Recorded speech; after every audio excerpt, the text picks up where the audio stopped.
बहुत ज़्यादा बढ़ जाता है। तो आज हम लोग समझेंगे कि डायरिया, डिसेंट्री क्या होता है, फूड पॉइजनिंग क्या होता है।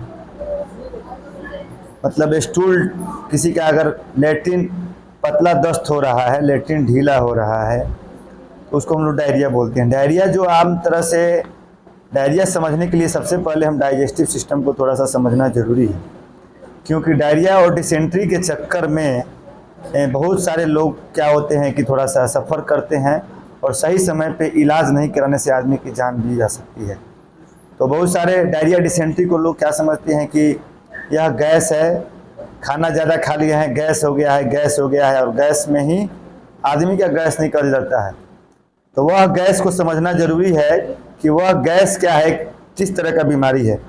आपको मालूम होना चाहिए कि डायरिया जो होता है यह कॉमन इन्फेक्शन है और करीब हमारे विश्व की जो है 1.7 बिलियन केसेस जो है पर साल पूरे विश्व में है, डायरिया का मरीज है। और बहुत सारा डायरिया जो होता है वह ट्रीटमेंट से क्लियर हो जाता है, लेकिन कभी कभी गांव देहात में, रूरल एरिया में, जहां पे जानकारी का अभाव है, जहां पे इलाज सक्षम नहीं हो पाता है, तो डायरिया में क्या होता है कि पानी लूज मोशन होता है, पतला पैखाना होता है, जिसके चलते शरीर का जो बॉडी फ्लूइड है, जो बॉडी में प्लाज्मा का लेवल है, बॉडी फ्लूइड के रूप में जो लिक्विड के फॉर्म में रहता है। हमारा शरीर जो है 70% वाटर है और 30% मतलब क्या बोलते हैं और सब है। Intracellular fluid, extra cellular fluid आप लोग पढ़े होंगे। तो बॉडी से इंट्रासेलुलर फ्लूइड जो होता है वह लूज मोशन के द्वारा बाहर निकल जाता है, जिससे आदमी का जो ब्लड होता है ना, ब्लड सेल होता है ना, ब्लड सेल में क्या होता है 70 प्लाज्मा और सॉलिड होता है। तो जब प्लाज्मा सेल के द्वारा सोख कर अगर लूज मोशन के द्वारा बाहर निकल जाता है तो ब्लड गाढ़ा हो जाता है और आदमी का जान भी जा सकता है। तो एक तरह से इमरजेंसी प्रॉब्लम भी है। पहले के समय में डायरिया, डिसेंट्री, कलरा से एक गांव का गांव साफ हो जाता था। अभी तो बहुत सारा जानकारी हो चुका है। अब फिर हम एक बार बता रहे हैं कि आप डायरिया, डिसेंट्री को केवल प्रिकॉशन से रोक सकते हो। डायरिया, डिसेंट्री नहीं हो इसके लिए कुछ हम उपाय बताएंगे, जो यदि हम लोग कर लेंगे तो वह बीमारी होगा ही नहीं। तो यह हम लोग जो आरोग्य चैरिटेबल ट्रस्ट के द्वारा जो हम लोग अपना अवेयरनेस प्रोग्राम चलाते हैं, इसमें हम लोग बताते हैं कि मेनली फोकस करते हैं बीमारी से बचाव कैसे हो, क्योंकि यदि हम लोग बीमारी से बचाव कर लिए तो बीमारी होने ही नहीं देंगे तो बीमार नहीं होंगे। तो सबसे पहले हम लोग डायरिया, डिसेंट्री को समझने के पहले डाइजेस्टिव सिस्टम थोड़ा सा समझेंगे।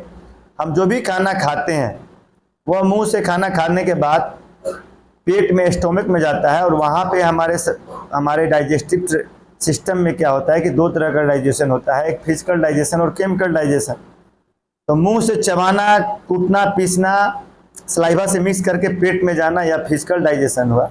और पेट में जब स्टोमक में जाता है तो वाइल आता है, पेंक्रियाटिक जूस आता है, यह सब आता है। तो वहाँ पे जो खाना होता है वह क्या होता है कि केमिकल डाइजेशन वहाँ पे होता है, खाना जेली के रूप में कन्वर्ट होता है।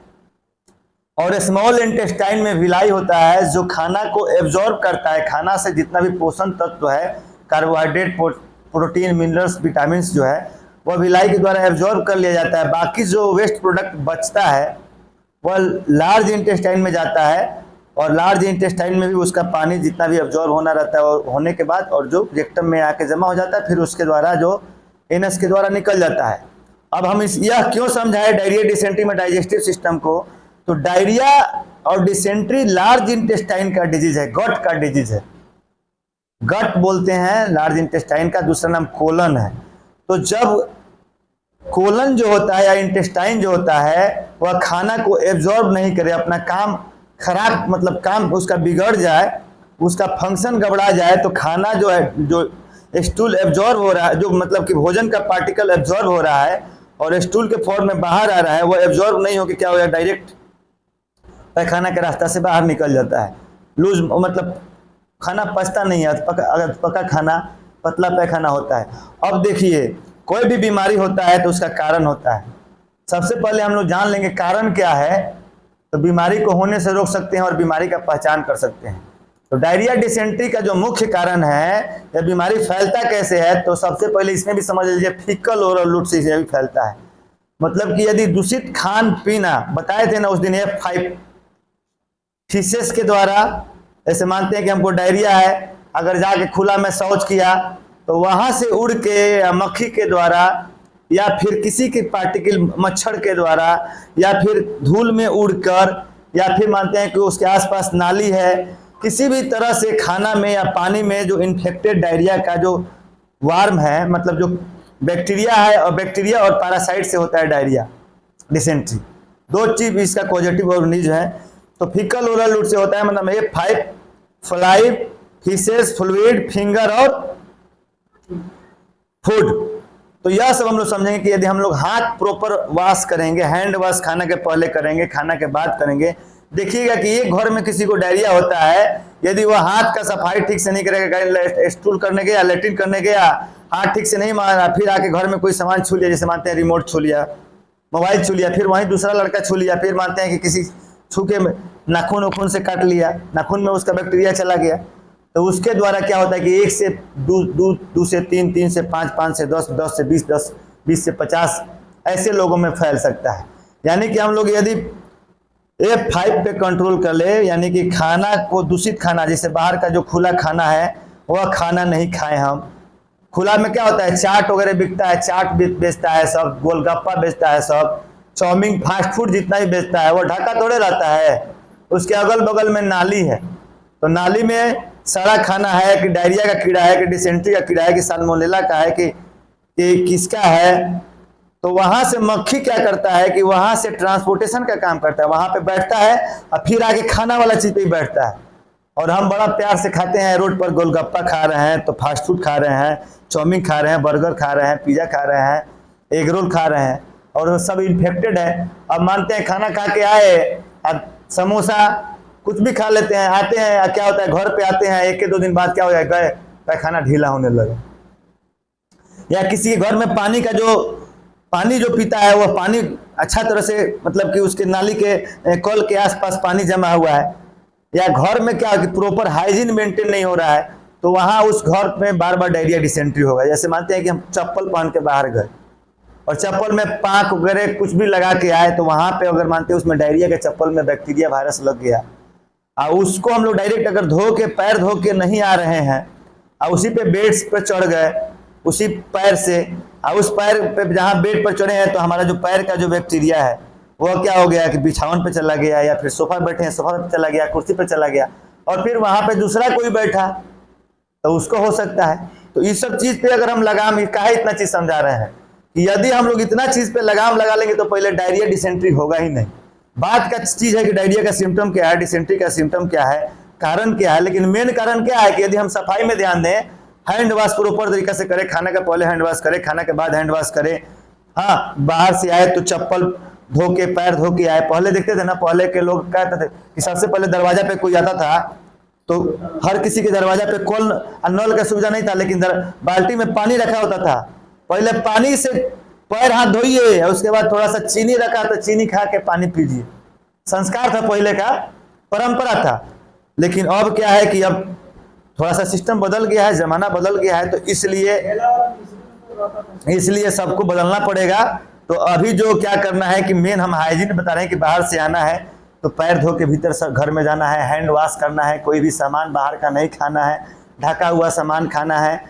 अगर किसी को घर में डायरिया हो जा रहा है तो बाथरूम का यूज कर रहा है, तो मानते हैं हमको डायरिया हुआ है, हम गए सेफ्टी में, लूज मोशन हो रहा है, हम गए सेफ्टी में स्टूल आउटपुट करने गए, मतलब पैखाना करके आए, तो मालूम क्या हुआ कि अगर उसमें बढ़िया से पानी नहीं मारेंगे तो फिर दूसरा कोई घर का मेंबर जाएगा तो उसको भी पड़ सकता है। तो प्रॉपर उसको फिनाइल वगैरह से जितना भी क्लीनिंग एजेंट आता है उससे साफ करते रहेंगे, उसमें पानी फेंकते रहेंगे तो दूसरे को स्प्रेड होने का चांस नहीं रहेगा। यानी कि स्प्रेड होने से रोक लेते हैं तो बीमारी से बचाव कर सकते हैं। बीमारी से बचाव करने के लिए हम इतना समझाए। अब हम आते हैं मुद्दा पे कि सबसे पहले डायरिया और डिसेंट्री का कारण क्या क्या होता है। तो देखिए, आदमी जिंदा रहने के लिए संघर्ष कर रहा है तो बैक्टीरिया भी जिंदा रहने के लिए संघर्ष कर रहा है। जैसे पहले देखते थे ना कि पहले अच्छे लोग और बुरे लोगों में लड़ाई होता था। हम लोग जितना भी महाभारत रामायण चाहे जितना भी देखे हुए हैं तो उसमें चाहे जो भी हम लोग वेद पढ़े हैं उसमें क्या होता था कि हमेशा अच्छे और बुरे लोगों में संघर्ष होते रहा है। कोई आदमी किसी को फायदा पहुंचाने के लिए काम कर रहा है तो कोई आदमी किसी को नुकसान पहुंचाने के लिए काम कर रहा है। तो जैसे हम जीने के लिए काम कर रहे हैं वैसे ही हमको शरीर में बीमारी पैदा करने के लिए बहुत सारे माइक्रो ऑर्गेनिज्म है बहुत सारे माइक्रो ऑर्गेनिज्म है, वह किस रूप में है? वह बैक्टीरिया के रूप में है, वायरस के रूप में है, पैरासाइट के रूप में है, एलिमेंट्स के रूप में है। तो डायरिया और डिसेंट्री होने का कारण क्या क्या होता है या समझ लीजिए कि सबसे पहले खाना, यदि कोई बस बासी खाना खाता है, इन्फेक्टेड खाना खाता है, इसमें डायरिया और डिसेंट्री का पहले से कोई बैक्टीरिया पैरासाइट है, तो खाना के चलते, जैसे हम गए समोसा खाए या कहीं खाना कोई होटल में दाल भात खाए, वो दाल को क्या किया, 3 दिन का दाल गर्म करके हमको दे दिया, सब्जी 2 दिन 1 दिन का मतलब दे दिया इन्फेक्टेड खाना, तो खाना से डायरिया हो सकता है। हम बता रहे हैं डायरिया किस किस चीज से हो रहा है, किसी चीज के एलर्जी से डायरिया हो सकता है।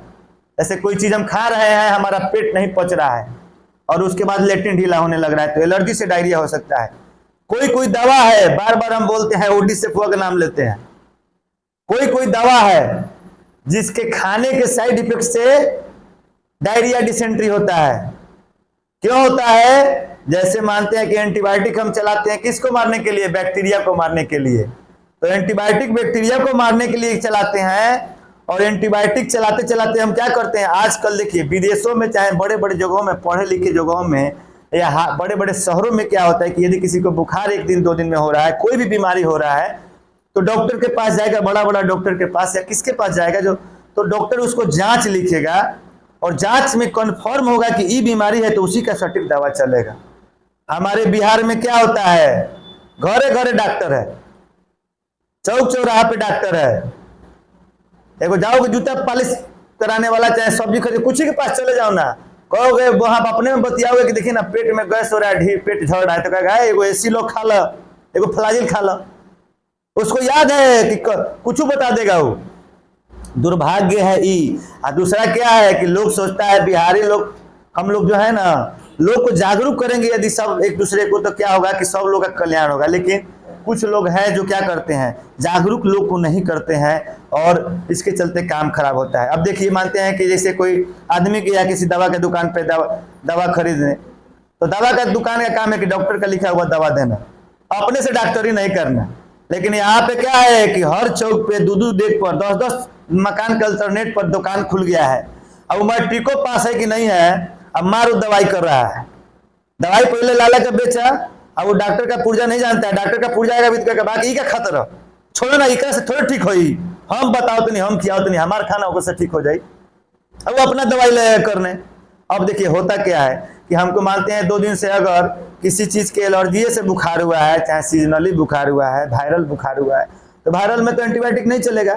कोई बीमारी आप लेके जाइए ना, दवा के दुकान जो गांव सब में है, जो नहीं जानता है, वो क्या करेगा, वो अपना डॉक्टर स्टार्ट करेगा, पहले 4 गो एंटीबायोटिक काट के देगा, 2 गो गैस का दवाई काट के देगा, 2 गो स्टेरॉइड देगा, डेक्सोना चाहे वाइसलोन देगा। डेक्सोना वाइसलोन ऐसे नहीं खिलाना है, कार्टिसोन है, बहुत लॉन्ग साइड इफेक्ट है। एंटीबायोटिक नहीं खिलाना है, क्योंकि हम अगर एंटीबायोटिक खाएंगे ज्यादा बिना कारण से, तो एंटीबायोटिक रेजिस्टेंस हो जाएगा। जब हमको कभी बीमार पड़ना होगा और उस एंटीबायोटिक की जरूरत होगी, तो हमारे शरीर का प्रतिरोधक क्षमता उसके प्रति, ऐसे मानते हैं जैसे हम अपना प्रतिरोधक क्षमता बढ़ा रहे हैं वैक्सीन लेके, वैसे ही हम लोग एंटीबायोटिक 2 दिन 4 दिन खा खा के बैक्टीरिया का इम्यूनिटी बढ़ा रहे हैं, बैक्टीरिया को वैक्सीनेशन करा रहे हैं। आज हम खा लिए 2 गो अजिथ्रोमाइसिन, कल खा लिए 2 गो फ्लोक्सासिलिन, परसों 2 गो खा लिए सिप्रोफ्लोक्सासिलिन, तो सबसे हमारा जितना बैक्टीरिया जो हमारे शरीर में है वो सब रेजिस्टेंस हो गया। कोई काम नहीं करेगा दवाई। जब किसी दिन बहुत बड़ा बीमारी होगा, सीरियस होगा ना, तो सारा एंटीबायोटिक फेल हो जाएगा। पहले एंटीबायोटिक एक था पेंसिलिन ग्रुप, उसी पे पूरा दुनिया चल रहा था। ये बड़ा 50 गो एंटीबायोटिक है, जो नाम सुना, जो डॉक्टर के पुर्जा पे देखा, गांव देहात का स्टार्ट कर देता है दवाई खाना वाला सब काट काट के बेचना। 2 दिन खिलाएगा गट्टीफ्लोक्सासिलिन, 2 दिन खिलाएगा फ्लोक्सासिलिन, नहीं बुखार हुआ 2 दिन सिप्रोफ्लोक्सासिलिन। ओडिसेप तो सबके मोनो ओडिसेप हम नहीं कहेंगे, हमारे सेफ्ट्रैक्सोन कंपोजिशन का जो है, किसी को कुछ हो रहा है, घाव हो गया, फोड़ा हो गया, फुंसी हो गया, पेट झड़ रहा है, दर्द में भी एंटीबायोटिक का क्या रोल है? दर्द हो गया एंटीबायोटिक खाओ, आंख दर्द कर रहा है एंटीबायोटिक खाओ, कुछ कह दीजिए ना, कुछ बीमारी हो गया है जिसका कोई मतलब नहीं है, एंटीबायोटिक से एंटीबायोटिक देगा ही। 2 गो नाम याद रखा है, एंटीबायोटिक का डेक्सोना, और दर्द का दवाई या गैस का दवाई, 4 गो उसके हाथ में कैंची में रखा हुआ है। आप बोलिएगा नहीं तो फट दे काट देगा, फट दे काट के बैठ देगा, लीजिए खाइए 2 टाइम सुबह शाम, आइए फिर बताइए, नहीं होगा तो फिर इससे पावर वाला देंगे। हाँ, अब मालूम चले कि आप तो पावर वाला खाते खाते आपके भीतर का पावर खत्म हो रहा है। ऐसा समय आने वाला है, हंसने की बात नहीं है, ऐसा समय आने वाला है ऐसे 5 से 10 साल में इंडिया में कि यहाँ के लोगों पे कोई एंटीबायोटिक काम नहीं करेगा। आप इस बात पे गेठरी बांध के रख लीजिए, इस पे जागरूक होने का जरूरत है। विदेश में जाइए, सऊदी वगैरह में जाइए ना, सिजेरियन ऑपरेशन भी होगा तो एंटीबायोटिक नहीं लिखता है। एंटीबायोटिक का काम क्या है? बैक्टीरिया को मारना। जब बैक्टीरिया का ग्रोथ होगा तब ना एंटीबायोटिक दीजिएगा। ऑपरेशन में एंटीबायोटिक का कोई यूज है? सेकेंडरी इन्फेक्शन को रोकता है। एंटीबायोटिक घाव नहीं सुखाता है। कहता है खूब हार्ड एंटीबायोटिक दें घाव सूख जाए। एंटीबायोटिक का वही रोल है कि सेकेंडरी इन्फेक्शन को रोके, नहीं तो बैक्टीरिया का इन्फेक्शन हो गया है तब काम करेगा।